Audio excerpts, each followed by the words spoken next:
Olá, seja bem-vinda, seja bem-vindo. Sextou, 17 de novembro de 2023. Começa agora o Câmara Notícia. Muito obrigado, viu, pela sua companhia, pela sua audiência e participe. Envie a sua mensagem para o número do nosso WhatsApp. 19 é o nosso DDD. Para você que é de Campinas e região, pode ir direto através do 978293776. Ou você tem a opção de enviar uma mensagem através do nosso QR Code. Com a câmera do seu celular apontada para o QR Code, já aparece uma mensagem na tela do seu celular. O WhatsApp da TV Câmara Campinas. Você aperta e pode enviar o seu elogio, uma crítica construtiva, o que você quer assistir aqui no nosso telejornal, que a gente conversa. Confira a partir de agora os destaques de hoje. Projeto de lei complementar do vereador Paulo Gaspar quer programa de adoção de pontes e viadutos na cidade. Primeira parte da reunião ordinária de número 71 debate a privatização da Sabesp e o marco regulatório do saneamento. Alunos do Centro de Integração Empresa-Escola visitam a Câmara e conhecem o funcionamento do Legislativo.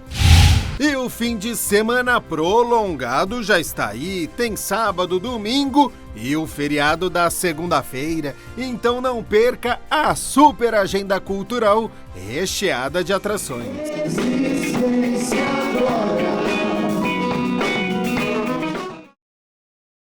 E a gente abre a edição de hoje com as notícias da Metrópole e o Centro de Referência em Direitos Humanos na Prevenção e Combate ao Racismo e Discriminação Religiosa fortalece políticas de combate ao racismo aqui em Campinas.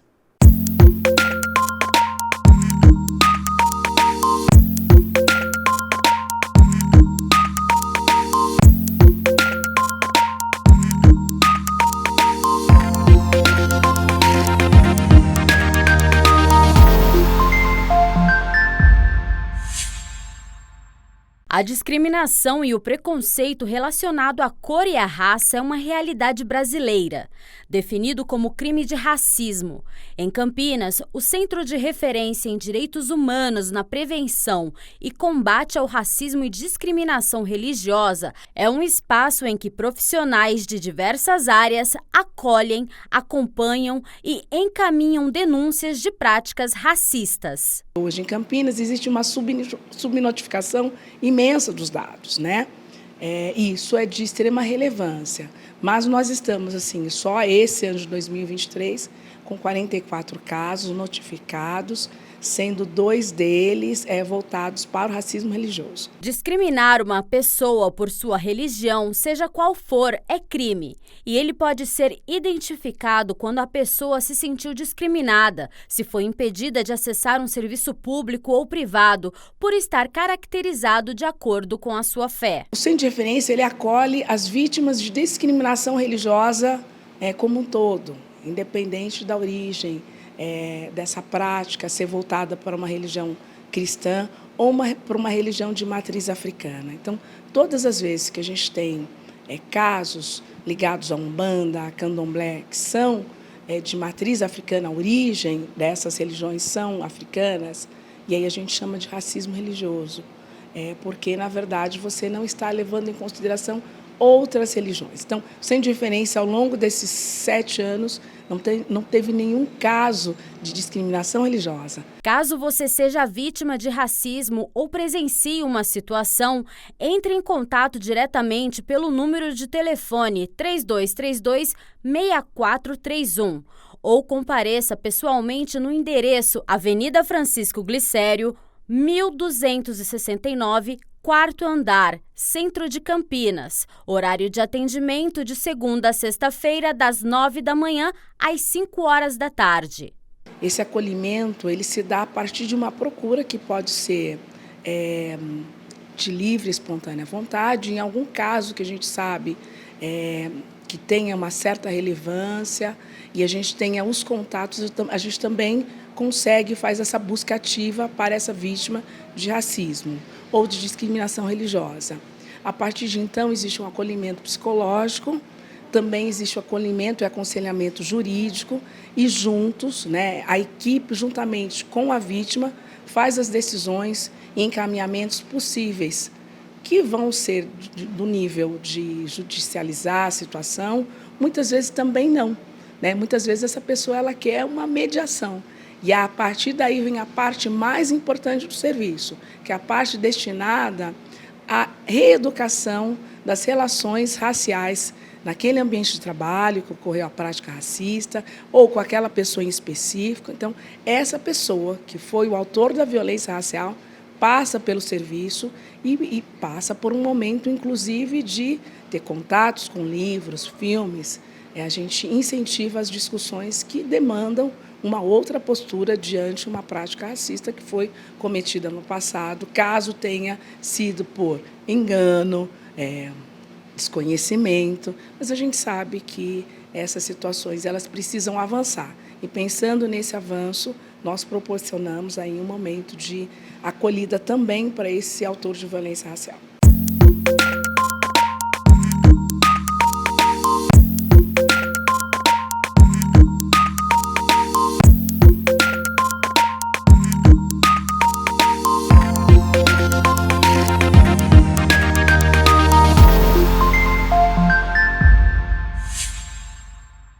Fim de ano chegando e as decorações de Natal já estão presentes em muitos lugares. Um shopping da cidade está todo enfeitado com vários brinquedos e também o Papai Noel já chegou por lá. Olha só.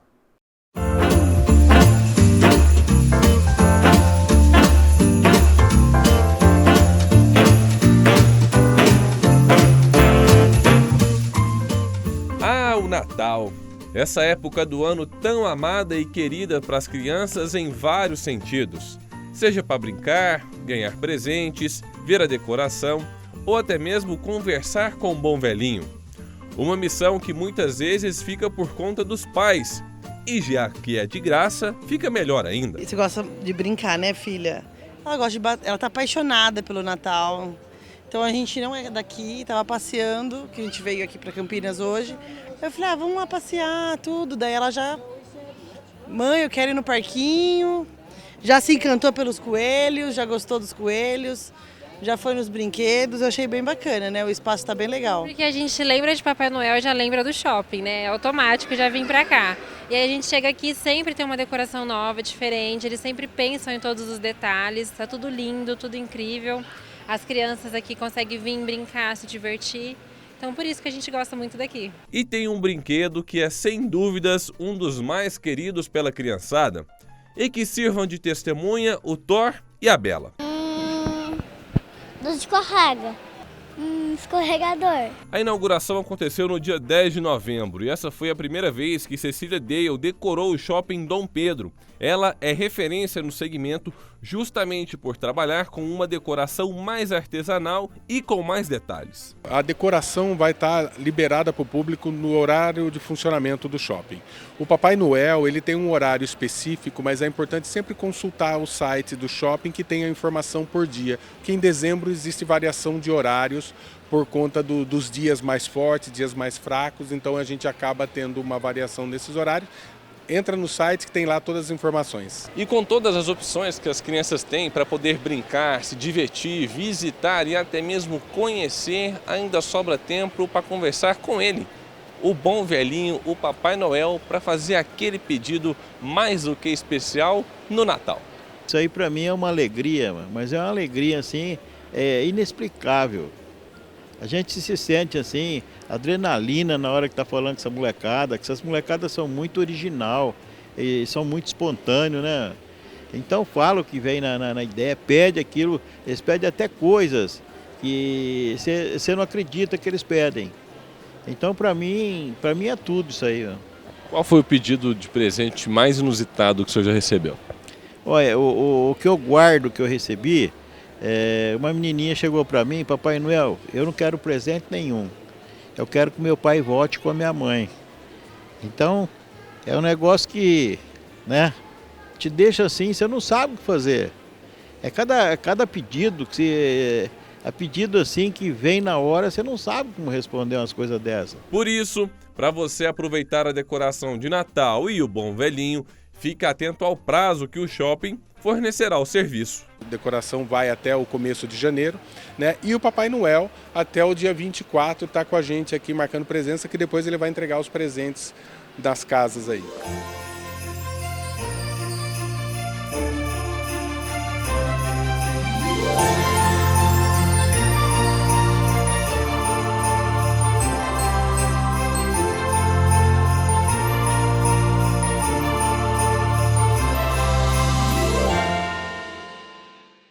Hora das notícias do Legislativo. O vereador Arnaldo Salvetti é o autor do projeto de lei sobre o fornecimento gratuito de medicamentos destinados ao tratamento da disfunção erétil do idoso no Sistema Municipal de Saúde.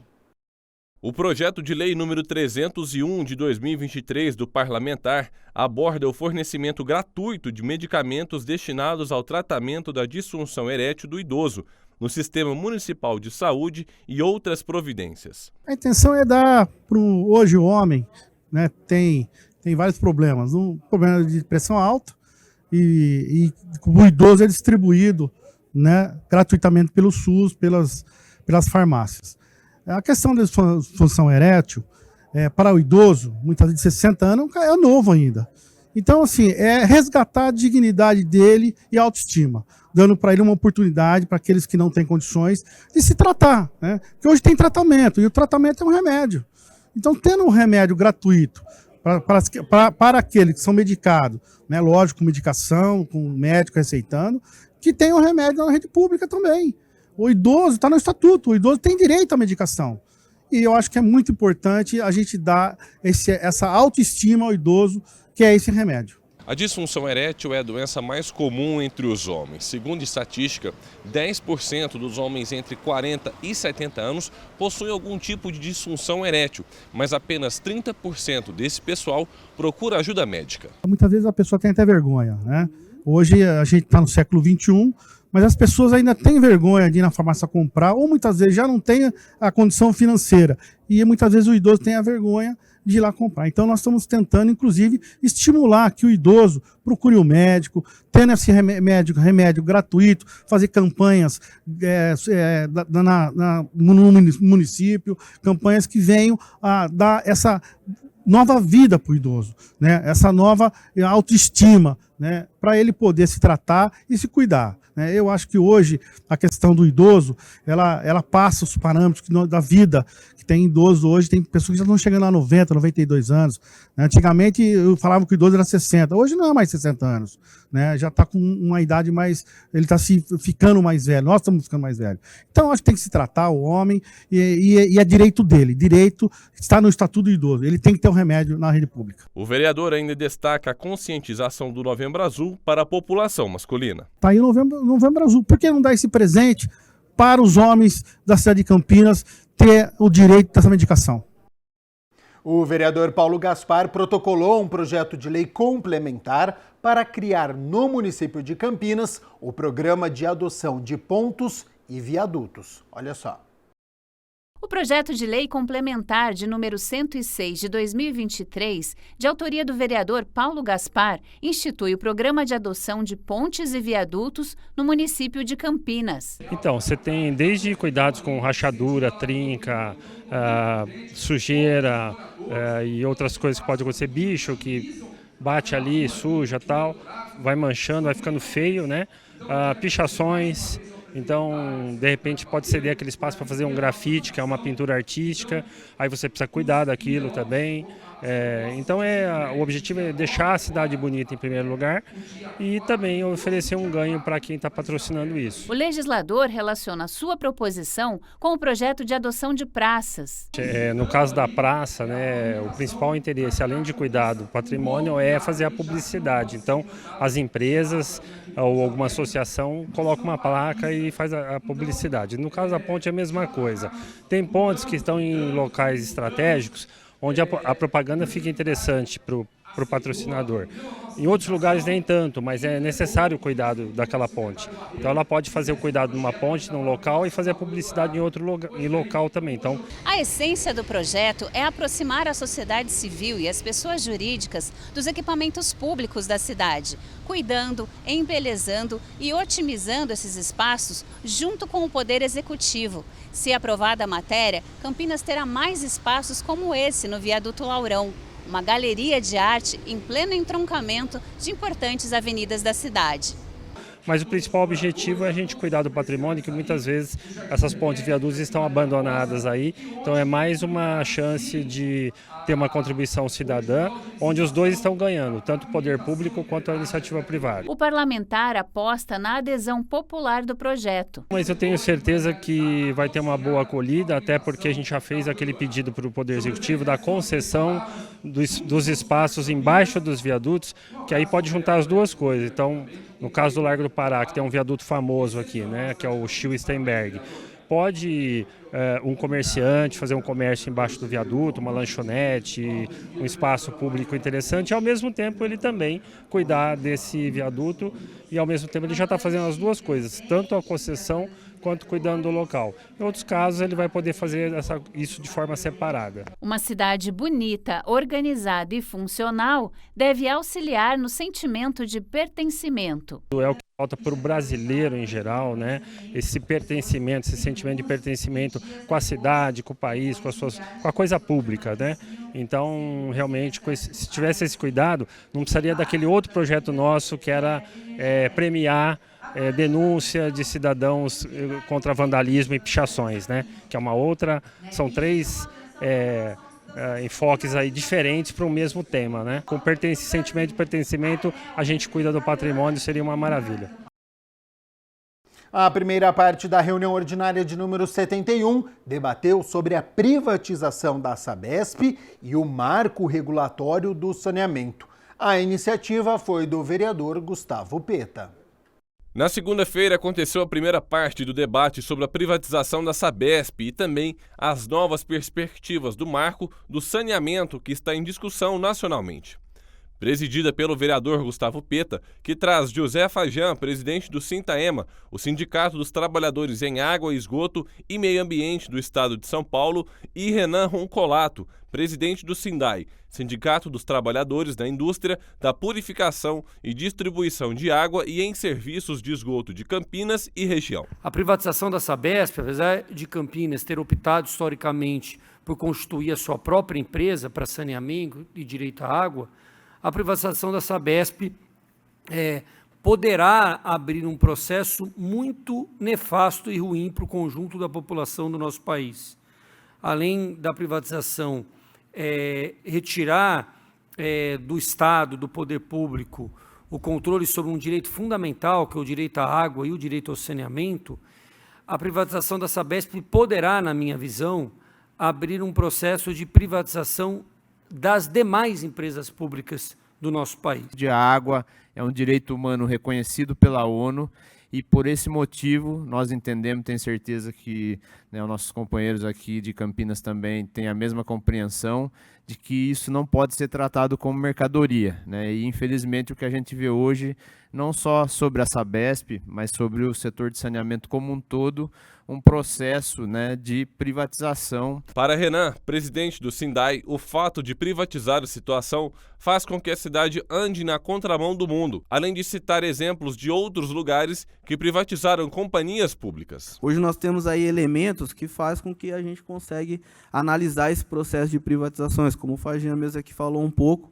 Além dos elementos que traz mundo afora, de que a gente estamos vivendo hoje no país na contramão do mundo, nós temos aqui elementos que nos coloca agora, como recentemente, a privatização, né, da SEDAI no Rio de Janeiro, e a gente viu o que aconteceu. Pós-privatizações, a primeira coisa que a EGEA fez no estado do Rio de Janeiro foi trocar aquele monte de medidores, e a gente viu para onde que foi, a altura que foi a tarifa de água, e a gente vê lá hoje aumento de tarifa no município, em alguns municípios e no estado do Rio de Janeiro de quase 80%. Por isso, buscam conversar e entender os lados para entrarem em um futuro acordo. Nos últimos anos, o BNDES tem sido o condutor das privatizações das empresas públicas lamentavelmente, o Banco de Desenvolvimento a gente vê cumprindo esse papel. O que a gente vem buscando, como o Fagian falou, a gente fazendo essa discussão a nível nacional, é o diálogo, né? A gente vê aí que não há argumentos do ponto de vista técnico, do ponto de vista de financiarização,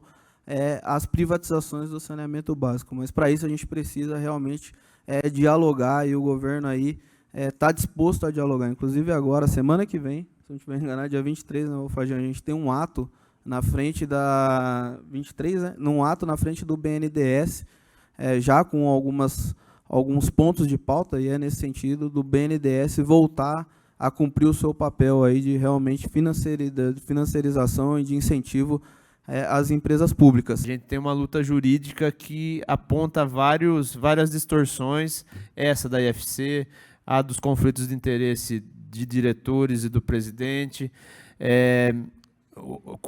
inconstitucionalidade do decreto que o governador faz em relação às rurais. Então tem toda uma luta grande ali que a gente tem feito jurídica e que a gente está observando também essas questões.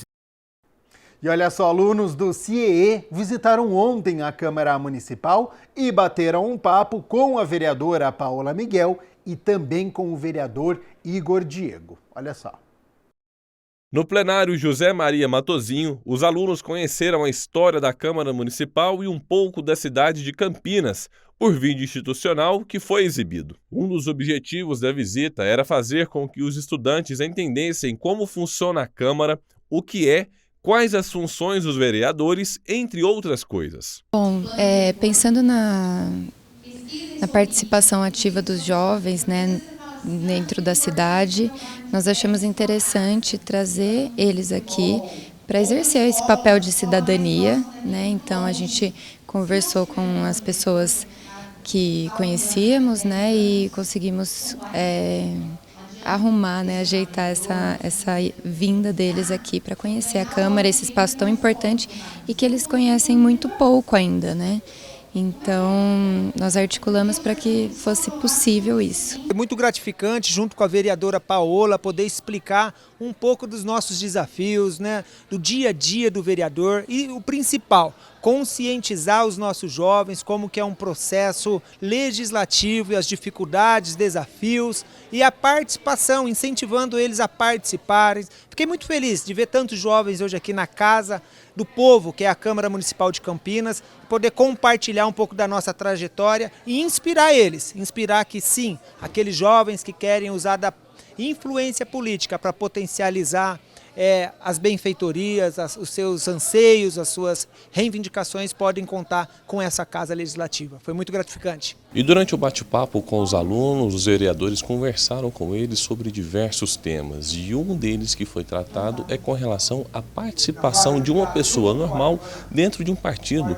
Como fazer parte dele e como se filiar. A gente teve uma turma grande hoje aqui na Câmara, né, muito interessada, muito participativa. A gente consegue perceber esse anseio justamente nessa pergunta, né? Eu e o vereador Igor Diego comentamos sobre isso, né, da importância de se organizar politicamente, e a filiação é um desses processos, né? Muitas vezes o que a gente precisa é entender qual partido que é mais próximo, né, da nossa ideologia, do nosso pensamento, dos nossos anseios, porque a filiação é um ato simples, né? Com a tecnologia, com o avanço da tecnologia, se tornou cada vez mais simples, mas o difícil mesmo é a gente fazer a escolha partidária.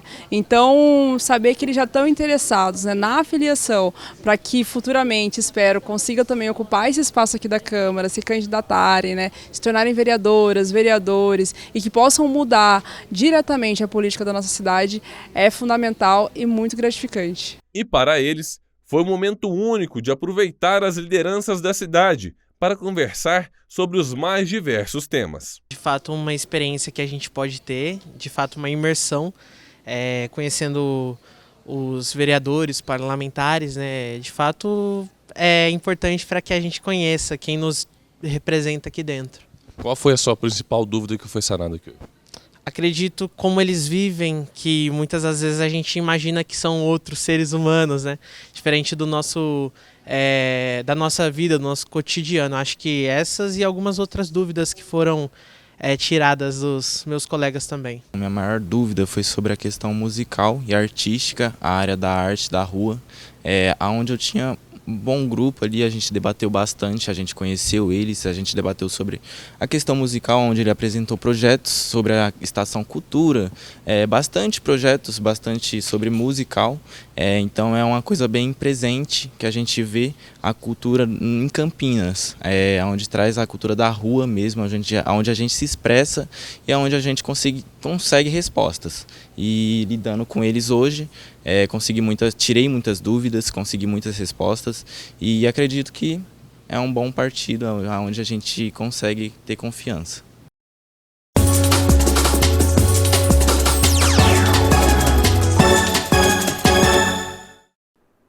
Fim de semana importantíssimo para as equipes de Campinas na Série B e a penúltima rodada. Amanhã, no sabadão, às 5 horas da tarde, a Ponte Preta enfrenta o Juventude lá em Caxias do Sul. Lembrando que a Macaca é a 15ª colocada, tem 38 pontos, está 2 acima da Chapecoense, que abre a zona de rebaixamento. E o adversário é o 3º colocado com 61 pontos, vai brigando pelo acesso. E as duas equipes podem atingir os objetivos. A Ponte ficar na Série B, se conquistar a vitória, e o Juventude, se vencer, pode conquistar o acesso, mas para isso as duas equipes dependem de outros resultados. A Ponte precisa vencer e torcer contra a Chapecoense, diante do Ituano, jogo fora de casa, portanto aqui no estado de São Paulo, e o Sampaio Correia joga em casa contra o Avaí. A torcida da Ponte fica para a equipe de Florianópolis. Para este confronto, o técnico João Brigatti, diante do Juventude, se quiser, pode repetir a formação que venceu o Tombense. Com isso, a provável Macaca tem Kaique França no gol, Luiz Felipe na lateral direita, a dupla de zaga com o Fábio Sanches e também o Castro e o Arthur na lateral esquerda. Meio campo da Ponte com o Felipinho, também tem o Felipe Amaral e o Ramon Carvalho e o Elvis um pouquinho mais à frente. E aí no ataque, Pablo Diego e Gé, duelo complicadíssimo para a Ponte Preta, hein? A gente segue falando aqui sobre Série B, porque no domingo, às 3h45, é a vez do Guarani entrar em campo contra o ABC, aqui em Campinas, no estádio Brinco de Ouro. Lembrando que o Bugre é o 9º colocado, tem 57 pontos, está a 4 pontos do G4. Precisa da vitória diante do Lanterna e já rebaixado o ABC para seguir sonhando aí com o acesso. O técnico Humberto Louser não pode contar com o lateral esquerdo Mike e também com o meio atacante Bruninho. Por outro lado, o zagueiro Alan Santos retorna de suspensão e fica a expectativa pela liberação pelo departamento médico do meio-campista Matheus Barbosa e do atacante Bruno José. Só a vitória interessa, hein? Um empate já tira o Guarani da briga pelo acesso. E olha só, a gente segue falando sobre futebol aqui no nosso Câmara Notícia, porque ontem a Federação Paulista de Futebol divulgou a tabela do Paulistão do ano que vem, 2024. E o Grupo B, olha só, hein, composto pelo Palmeiras, campeão de 2023, Água Santa, vice-campeão do último estadual, Guarani e Ponte Preta. É o grupo mais difícil do Paulistão. Lembro aqui que as equipes não se enfrentam na primeira fase e classificam os 2 primeiros colocados de cada grupo. Portanto, só teremos derby entre Guarani e Ponte Preta em uma possível quartas de final. Para isso, as duas equipes precisariam classificar em primeiro e segundo lugar ou no troféu Independência, que é o antigo troféu do interior. Bom, a gente segue aqui com o Câmara Notícia. Bora começar a relaxar? Até porque hoje é sexta-feira, é dia de agenda cultural, com dicas de eventos, tem lançamentos para o fim de semana. Acompanhe a partir de agora.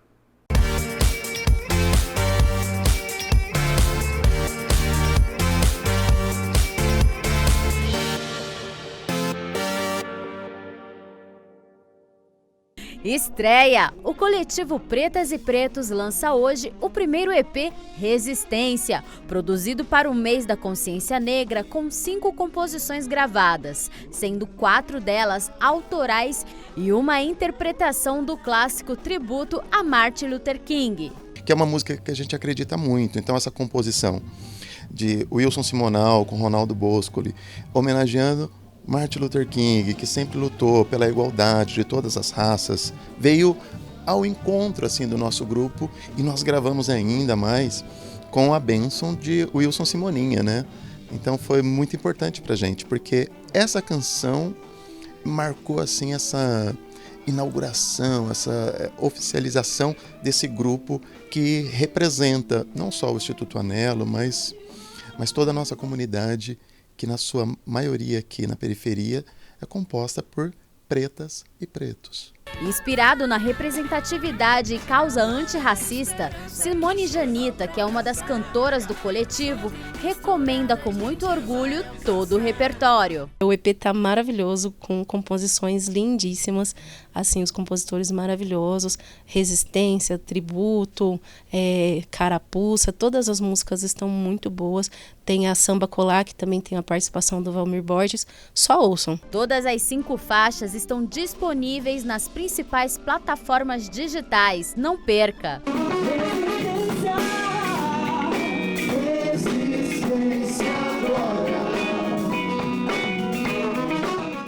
Cinema, Jogos Vorazes, a cantiga dos pássaros e das serpentes. Chega a hora da 10ª edição dos Jogos Vorazes. Na capital, Coriolanus Snow deseja brilhar como mentor e recuperar o prestígio de sua família.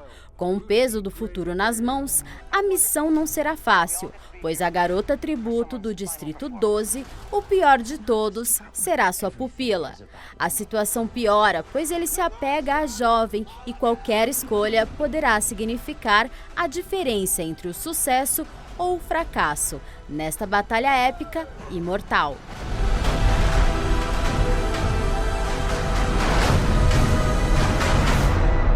It's the things we love most that destroy us.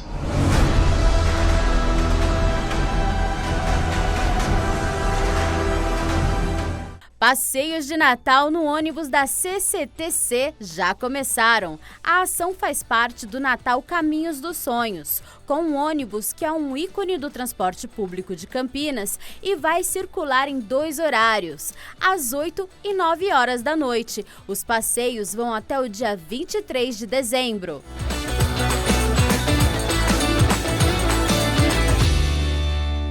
Projeto Ocupe a Resistência promove o Festival de Música e Dança em Barão Geraldo, que atravessa a diversidade da cultura negra por meio de suas rodas, a capoeira, o samba, o hip hop, o maracatu e a religiosidade da matriz africana. Domingo, às 10 da manhã, a entrada é gratuita.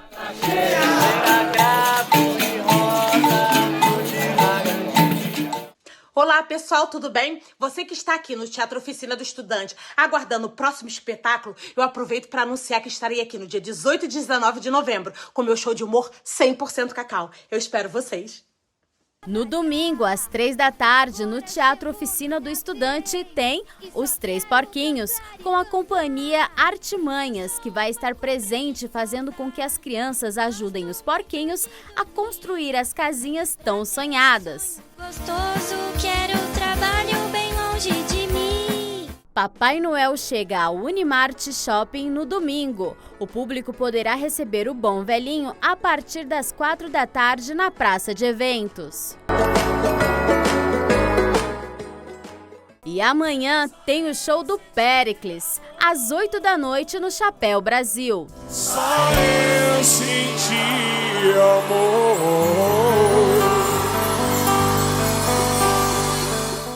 Show de Natal. No sábado, às 4 da tarde, o Shopping Galeria inaugura sua decoração de Natal com a chegada do Papai Noel, comemorando uma das épocas mais mágicas do ano.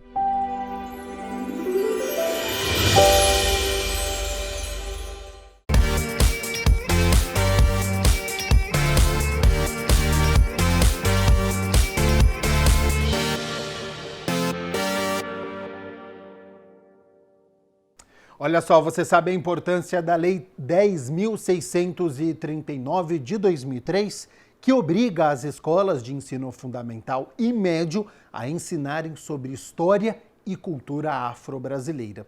E é o tema de hoje do nosso quadro De Olho na Educação.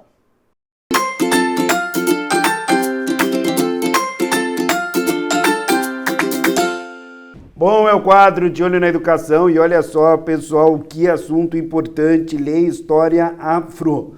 Bom, a gente vai conversar com a doutora Valesca Miguel, que sabe tudo e mais um pouco sobre o assunto, vai atender a gente. Tudo bom? Que prazer te receber aqui. Olá, boa tarde. Prazer te receber, André. Legal. Bom, para a gente falar um pouco sobre a importância da lei, por favor, doutora. Claro. A Lei 10.639 de 2003, ela tem o objetivo de fazer com que todo o ensino básico, ensino fundamental, médio e desde o infantil, conheçam a história da cultura brasileira e afro-brasileira e estudos africanos também, que fazem parte da origem do povo brasileiro. Como funciona? Em quais disciplinas, não é que o tema é aplicado? Claro, essa disciplina, esse debate, esse estudo deve ser aplicado em todas as disciplinas do currículo, desde da história, da literatura, mas também quando a gente for estudar geografia, saber quais foram os geógrafos e geógrafas negras que fizeram aqueles estudos. Então, por exemplo, falar em geografia tem que falar em Milton Santos, um homem negro. Combater o racismo e pensar a história da cultura brasileira e afro-brasileira é trazer também os personagens, esses participantes negros que foram importantes. Bom, então cada matéria dá para puxar um gancho de acordo com a disciplina, né, doutora? Perfeito, André. É interdisciplinar, então todas as disciplinas devem trazer, né? Se fala, eu não tenho conteúdo, é matemática. Quem foi um matemático negro que estudou o tema, que pensou em alguma questão, deve ser trazido para isso. Já faz 20 anos, né? A lei é de 2003, não é isso? Exatamente, André. Qual é a repercussão? O que você pode falar desde o início, quando surgiu a lei, não é? Em 2003, passados aí 20 anos, o que evoluiu nisso tudo? Fala um pouquinho sobre isso. Claro. Desde o surgimento da lei, foi publicada em 9 de janeiro de 2003. Então, a gente teve ali muita luta. O resultado dessa lei foi resultado do movimento negro, né, nacional. E a importância dela é que, aos poucos, foram tendo algumas formações dentro das instituições de ensino, trazendo um pouco mais esse debate. Mas ainda não está perfeito, porque muitos currículos das instituições de ensino superior que formam esses professores e professoras não têm o tema específico da história afro-brasileira e brasileira nas suas disciplinas. Então, isso é uma carência que ainda precisa ser alterada nas matrizes curriculares do ensino superior. Mas a gente teve evolução. Uma das evoluções, em razão de toda essa luta, é a formação mais completa de alguns alunos sobre qual é a sua identidade nacional. Né, que ele é uma pessoa negra, é uma mulher negra, é um homem branco e todos fazem parte desse povo brasileiro. E qual é o aspecto de contribuição que todos tiveram? Além disso, algumas secretarias de educação fizeram a aquisição de livros sobre o combate ao racismo, sobre a história brasileira. E isso fez uma total diferença, porque são livros que muitas pessoas não terão acesso e agora eles terão acesso a esse material. E a gente vê que mudou, assim, as crianças falam, olha, sou eu ali no personagem. E antes a gente não tinha. Com a lei, né, doutora, também veio o Dia da Consciência Negra, né? Perfeito. Exatamente, André. E aí o Dia da Consciência Negra, que é o 20 de novembro, agora no estado de São Paulo, é uma lei estadual, ou seja, se aplica a todos os municípios do estado de São Paulo. Né? Então, antes era só em alguns municípios que a reconheciam, e com a Lei 10.639 de 2003, a gente tinha o reconhecimento da data, mas não era ainda um feriado também. Então, ali a gente já tinha obrigatoriamente no calendário de todas as escolas o dever de pensar sobre a luta antirracista, né? Ou seja, sobre a importância do combate ao racismo no Brasil, sobre a importância do povo negro, das lutas e revoluções para sua libertação. E agora a gente tem como obrigatório em todo o Estado Nacional é esse feriado, ou seja, repensar. Trazer a consciência negra é trazer a valorização do que é ser negro no Brasil, porque é diferente também de outros países. Bom, a senhora professora de Direito aqui da PUC, nós estamos aqui no Campus 1, né, da PUC Campinas, onde eu estudei, viu, doutora? Que legal! Eu fiz jornalismo aqui. Nós estamos num espaço bem bacana. Fiz, inclusive, recentemente uma reportagem sobre isso. Fala um pouquinho sobre o local aqui, por favor. Claro. Sim, eu sou professora da graduação em Direito, aqui na faculdade, né, da PUC Campinas. E dentro o legal de pensar, né, a instituição com as políticas antirracistas que foram implementadas, a gente tem um núcleo de ensino clínico em direitos humanos, que já trabalha a temática racismo e sexismo no Brasil, que hoje é coordenado com a doutora Paola Mineiro, perdão. Paola Miguel é a vereadora. É a vereadora que é colega nossa, esteve na inauguração aqui do centro, que é o espaço que estamos agora, né? Nesse espaço, que é o Centro de Estudos Africanos e Afro-Brasileiros, doutora Aniceia Quintina Mauro, a gente vê que foi um ganho para a comunidade, porque todos terão um espaço para pesquisar, para debater e também para se formar, não só os alunos, mas os funcionários também, né? Uma formação sobre o combate ao racismo. E aí esse espaço tão bonito, tão decorado, né? Bonito mesmo, parabéns. Espera que seja usado por todos, alunos, funcionários e toda a comunidade de Campinas e fora. Bom, essa lei é ensino médio, né? Ensino fundamental e médio. Tá, e existe, como a senhora é professora universitária, existe, de repente, no futuro próximo, talvez, a possibilidade também de ir para o ensino superior? Isso já é uma exigência, a gente não tem uma lei específica determinando que todas as instituições devem ter como matriz curricular as práticas ou informações de combate ao racismo. Mas a gente tem como diretriz do MEC combater todas as formas de discriminação, inclusive a discriminação racial. Então, todos os cursos têm como matriz Direito, Formação em Direitos Humanos. E dentro de Direitos Humanos deve debater a formação do povo brasileiro, que passa pelo reconhecimento da cultura, da história brasileira e afro-brasileira.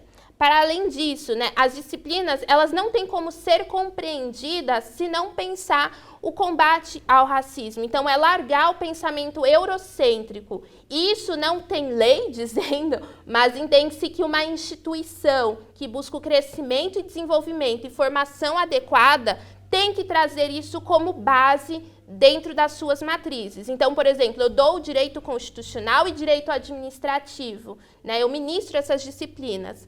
Nessas disciplinas, nós trazemos como que tem que a administração pública compreender o racismo como falta grave por seus servidores.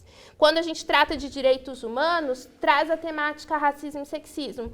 É um professor de geografia, vamos trazer, tem que saber quem é o Milton Santos, como que se deu a divisão socioespacial. De história. De história, tem que conhecer a Lélia Gonzalez, tem que conhecer a Beatriz Nascimento, Sueli Carneiro na psicologia. Então, não tem como trabalhar isso. E no direito em si, Luiz Gama, né?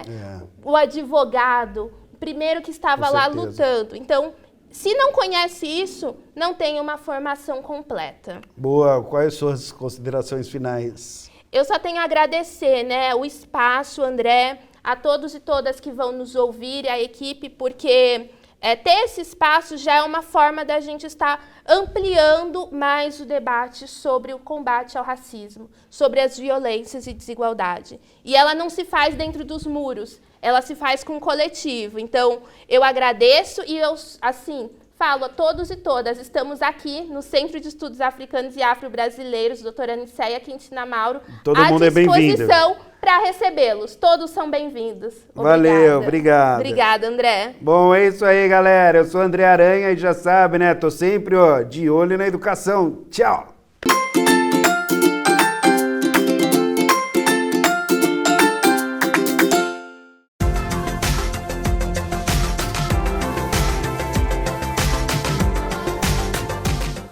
Olha só, uma frente fria se aproxima aqui de Campinas e região e com isso a temperatura vai cair neste fim de semana, mas a partir de domingo. Amanhã o sol ainda aparece entre muitas nuvens, já tem previsão de chuva forte, de muito vento, então preste atenção nesta virada de tempo, hein? No domingo, aí sim a nebulosidade toma conta e a chuva cai ao longo do dia. No feriado de segunda-feira a gente deve ter um tempo nublado e nada de calorão. Vamos às temperaturas? Porque, na segunda-feira a máxima não passa de 27 graus, mas no fim de semana, no sabadão, mínima de 22 e máxima de 36 graus, e no domingo, mínima de 19 e máxima de 28 graus aqui na cidade de Campinas. O Câmara Notícia fica por aqui. Muito obrigado, pela sua companhia, pela sua audiência. Continue na nossa programação. Ótimo fim de semana, ótimo feriado de segunda-feira de Consciência Negra. E o Câmara Notícia retorna na terça-feira ao vivo. Te espero, hein? Tchau, tchau.